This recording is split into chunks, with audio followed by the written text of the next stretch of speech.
నమస్తే, నేను లక్ష్మణ్. ఆంధ్రప్రదేశ్లో దళితులు ఊచకోత ఈ 4.5 ఏళ్లలో అందరూ చూశారు. కానీ దళితుల్ని ఆ విధంగా వివక్ష చూపిస్తూ వారికి రావాల్సిన ఎస్టీ ఎస్సీ సబ్ ప్లాన్ నిధులైతేనేమి అన్ని విధాల విదేశీ విద్యనైతే మొత్తం దూరం చేసిన జగన్మోహన్ రెడ్డి ఈరోజు 125 అడుగుల అంబేద్కర్ విగ్రహం పెట్టి దళితులకి నేను పక్షపాతిని అని దళిత ఓటు బ్యాంక్ కోసం నాటకాలు ఆడుతున్నారని చెప్పి విపక్షాలు ఆరోపిస్తున్న నేపథ్యంలో ఇదే అంశంపైన మనతో మాట్లాడడానికి స్టూడియోలో అందుబాటులో ఉన్నారు ప్రముఖ పొలిటికల్ క్రిటిక్ కిరణ్ కుమార్ ఉన్నారు. ఆయనతో మాట్లాడే ప్రయత్నం చేద్దాం. సార్ నమస్తే. నమస్తే సార్. పెద్ద విగ్రహం పెట్టి విజయవాడలో ఆంధ్రప్రదేశ్కే తలమానికంగా దేశానికి అతిపెద్ద విగ్రహం జగన్మోహన్ రెడ్డి గారు ఏర్పాటు చేసి అంబేద్కర్ విగ్రహాన్ని ఏర్పాటు చేసి దళితులకు పక్షపాతిగా చెప్తున్నారు. మీరు తెలుగుదేశం పార్టీ తరఫు నుంచి ఈ సోషల్ మీడియా వ్యాప్తంగా ఎందుకు ఈ విధంగా ఆయన పైన విష ప్రచారం చేస్తున్నారు? అంటే 430 కోట్లు పెట్టి అంబేద్కర్ గారి విగ్రహం కట్టాను, నాకు ఓటేయండి అని మాట్లాడతావు. ఎస్సీ ఎస్టీలను కానీ బీసీలను కానీ మైనార్టీకి కానీ రావాల్సిన పథకాలు మొత్తం కట్ చేసేసి దాదాపుగా 27 పథకాలు ఎస్సీ ఎస్టీలకు సంబంధించిన పథకాలు మొత్తం తీసేసి ఎస్సీ ఎస్టీల మీద ఎస్సీ ఎస్టీ కేసులు పెట్టి 33,000 ఎకరాలు ఇచ్చిన దాంట్లో ఎస్సీ ఎస్టీలు లేరా? వాళ్ళ మీద ఎస్సీ ఎస్టీ కేసు ఎందుకు పెట్టావు? ఎంతమంది ఎస్సీ ఎస్టీలని చంపావు? అతను డోర్ డెలివరీ చేసే అతను ఎస్సీ ఎస్టీలని చంపితే అతనికి బెయిల్ ఎట్లా వచ్చింది? ఒక దళితుడిని కోడికత్తి సీను, అతను దళితుడేగా. నీకు ఏం దెబ్బ తగిలిందని రాష్ట్రాన్ని బ్రహ్మాండంగా నాశనం చేస్తున్నావు కదా. ఒక మనిషికి మర్డర్ చేసినా 10 మందిని చంపినా కూడా 1 నెలలో బయటకు వస్తాడు. మరి చిన్న ఘాటుని చూపించుకొని అతన్ని ఎందుకని బెయిల్ మీద రాలేకపోతున్నాడు? అవును, ఇతను కాదు, ఇంతకుముందు సత్యం బాబు అని కాదు, వీళ్ళంతా దళితులు ఎంతమంది చనిపోయారు? దళిత డాక్టర్ సుధాకర్ బాబు గారు ఏమడిగాడు? మాస్క్ అడిగాడు, చంపేశావు. కిరణ్ కుమార్ అని మందు గురించి మాట్లాడితే అతన్ని చంపేశావు.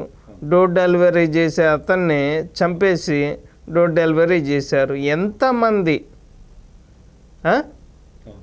ఇంతమంది ఎమ్మెల్యేలు మొత్తం మారుతున్నారు అంటే ఎస్సీ ఎస్టీలని బీసీలని మైనార్టీలని మొత్తం మార్చేవు, కానీ మీ రెడ్లని ఎవరన్నా మార్చేవా? ఒకళ్ళు ఇద్దరు అంతే, ఆళ్ళ రామకృష్ణారెడ్డి ఇంకొకళ్ళు కనపడతారు తప్ప నువ్వు అందరికీ అన్యాయం చేసి అంబేద్కర్ రాసిన రాజ్యాంగాన్ని తీసేసి నేను ఏదో చేస్తున్నాను అంటున్నావు. నువ్వు కట్టిన 430 కోట్లలో అది కూడా అవినీతే.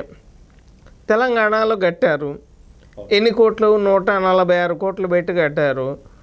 నువ్వు కట్టిన దాంట్లో దాదాపుగా దగ్గరగా 250 కోట్లు స్కామ్ చేసావు. దీనికి ఏ సిమెంట్ వాడేవు? భారతీయ సిమెంటే కదా. అంతా నువ్వు ఖండం దగ్గర నుంచి కొండల దాకా నువ్వు దేన్ని వదిలిపెడుతున్నావు? ప్రతి దాంట్లో కూడా నువ్వు మేనల్లుడి పెళ్ళికి కనీసం మ్యాగీ చేసే టైం కూడా నువ్వు ఉండకుండా వెళ్ళిపోయావు అంటే ఒక మేనమామలాగా నువ్వు ఆంధ్రప్రదేశ్ ప్రజలకి నువ్వేం చేస్తావు? నేను మీ బిడ్డని అనుకుంటా, ఒరిజినల్ డాక్యుమెంట్స్ నా దగ్గర పెట్టండి, జిరాక్సులు మీ దగ్గర పెట్టుకోండి అని చెప్పి రాష్ట్రాన్ని సర్వనాశనం చేస్తున్నమాట వాస్తవం కాదు. అవును కిరణ్ గారు, ఇప్పుడు 10 మర్డర్లు చేసిన వాళ్ళు కూడా బెయిల్ వచ్చి బయటకు వస్తున్నారు. మరి కోడికత్తి శ్రీని ఏం పాపం చేశాడండి?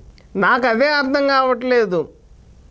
ఈ చిన్న వైజాగ్లో కోడికత్తి దాడి జరిగిన తర్వాత అక్కడి నుంచి అక్కడ వైద్యం చేయించుకోకుండా వైజాగ్ నుంచి నేరుగా హైదరాబాదు ఇక్కడికి వచ్చి వైద్యం చేయించుకొని అది ఏమీ లేదండి, జాము టమాటా సాసు అది తప్ప ఏమీ లేదు, ఘాట్ లేదు, ఏమీ లేదు.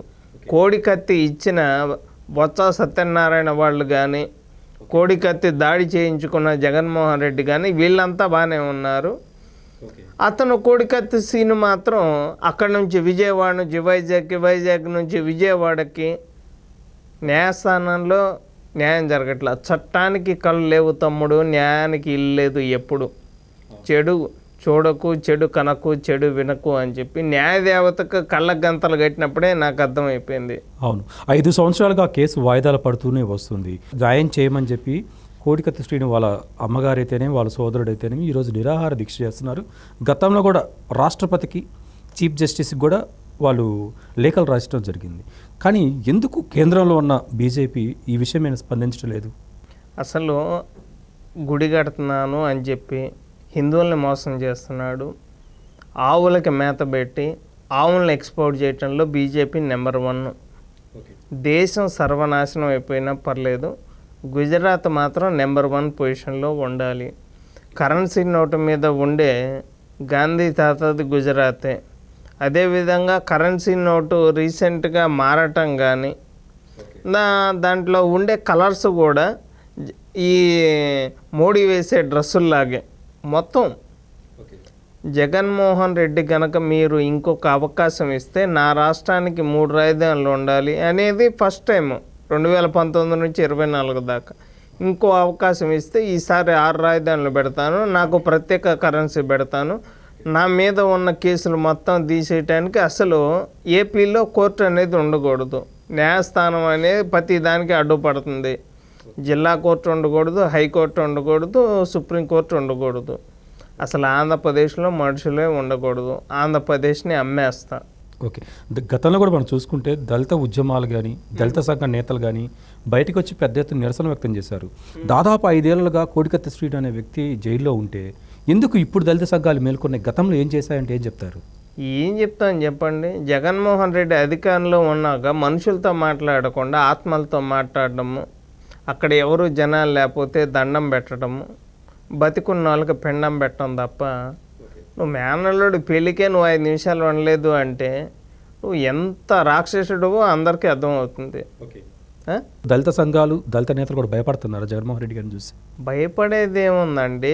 బాబాయిని బాత్రూంలో పిలిచినట్టు రీసెంట్గా ఈసారి మాత్రం తల్లి దగ్గరకు వస్తుంది, ఎక్కడ తల్లిని చంపుతాడా అనే భయం ఉంది. ఒక ఆంధ్రప్రదేశ్ కాదండి, ఆయన గురించి తెలిసిన ప్రతి ఒక్కళ్ళు భయపడుతున్న మాట వాస్తవం. ఇది ఆంధ్రప్రదేశ్లో దళితులు భయపడుతున్న మాట వాస్తవం. అందుకనే రోడ్డుపైకి వచ్చి నిరసన వ్యక్తం చేయాలంటే భయపడుతున్నారు.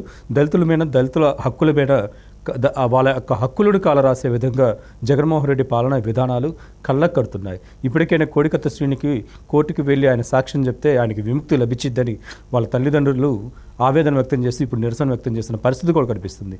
దళితులపైన చూపిస్తున్న ప్రేమ కపట ప్రేమ అనేది చాలా సుస్పష్టంగా ఈ విశ్లేషణ ద్వారా మనకు తెలుస్తుంది. మరొక అంశంతో మళ్ళీ కలుద్దాం.